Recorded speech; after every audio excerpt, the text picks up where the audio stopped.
মদিনার বাজার দিয়ে নবীজি যাচ্ছেন, নবীজির একটা ওট পছন্দ হয়েছে। তো নবী ওটের মালিকের কাছে গিয়ে জিজ্ঞেস করলেন, ভাইয়া এই ওটটার দাম কত? ওই দামাদামি হলো, নবী সে দামে কিনতে রাজি হলেন, কিন্তু নবীর কাছে তখন অর্থ ছিল না। তখন নবীজি ওনাকে বললেন, আপনি আমাকে ওটটা দেন, আমি এখনই গিয়ে আপনার সেই প্রাপ্যটা পাঠিয়ে দিচ্ছি। ওটের মালিক ওনাকে ওটটা দিয়ে দিলেন।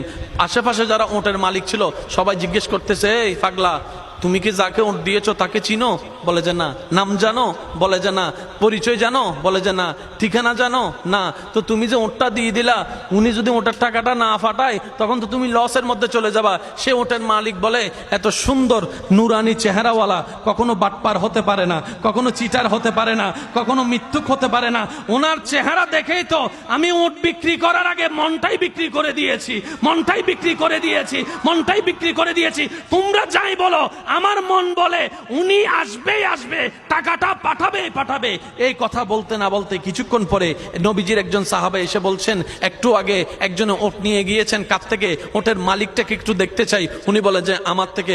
তো উনি বললেন, আমাদের নবী আপনার থেকে ওটটা নিয়ে গিয়েছেন, ধরেন ওটের টাকাটাও দিয়েছেন, আপনাদের খাবার জন্য কিছু খেজুরও হাদিয়া পাঠিয়েছেন, খেজুরও হাদিয়া পাঠিয়েছেন। ওই ওটের মালিক বলে, ভাইয়া টাকাটাও রাখেন, খেজুরটাও রাখেন, আগে আমাকে ওনার কাছে নিয়ে যান।